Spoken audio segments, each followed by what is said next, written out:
Dwayne the RV inspector here, talking about the top 5 red flags to avoid when buying used RVs, because nobody wants to buy a problem used RV that's just going to keep on costing them lots of money to fix or repair. So here are 5 red flags that could mean don't buy this RV. Number 1 on the list is look for signs of water intrusion, because water is an RV's worst enemy when it gets inside. It just breaks an RV down over time. So look for water stains on the walls and on the ceilings as you go through the RV. And by the way, don't just stay in the walk areas for this. Look inside cabinets and closets too. Sometimes it's hidden in there. And as you're going, check for soft spots in the floor and the walls. If you find a soft spot, that's very often a telltale sign that water intrusion has taken place and damage has resulted. In my personal opinion, if you find signs of water intrusion, and especially evidence of damage already taking place, well, you probably should just move on and look for a different RV. Number 2 on the list is delamination. Now, delamination is usually found in RVs with fiberglass pressed walls, not the ones that have aluminum skin.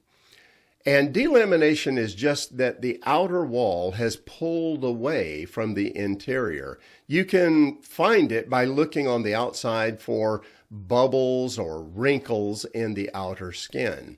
The problem with delamination is once it starts, you kind of don't know where it's going to end. And there's really no easy way to fix large areas of delamination and make it look right, at least not in my opinion. So if you find delamination in an RV, maybe you should just move on. Number 3 on the list is check for mold.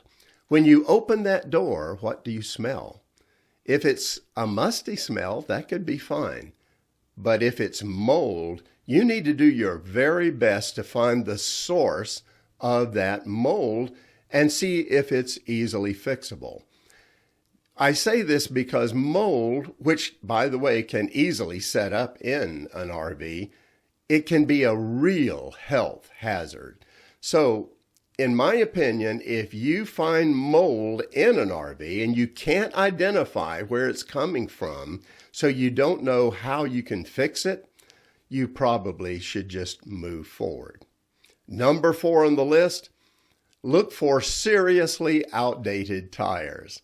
Now, there is a ton of conversation about the age of tires on the internet, but seriously, the best practice is just simply to replace RV tires every 5 to 6 years or so. Now, if you go beyond that, then make sure you have a qualified, certified person check those tires every year after that. But if you find a motorhome, especially a large one like a diesel pusher that has outdated tires, understand it's going to cost you thousands of dollars in many cases to put new tires on. So know that before you go into it. Here's the other thing. If they're seriously outdated tires, it's very often an indication that that owner has not been maintaining other parts of the RV very well either. So if you find seriously outdated tires on an RV, my opinion in many cases is maybe it's best to look for one that's been maintained better.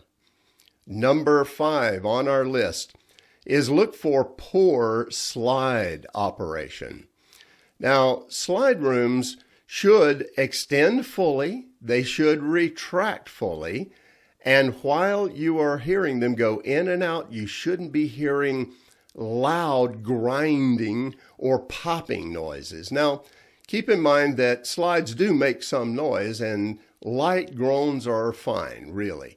But if it's loud, obnoxious noises, that's very often an indicator there's a problem here, especially if the slide only goes so far and then stops. So keep in mind that when you extend a slide, it should go all the way to the wall and be flush up against it. When you retract the slide, it should come all the way in and be flush up against the exterior wall.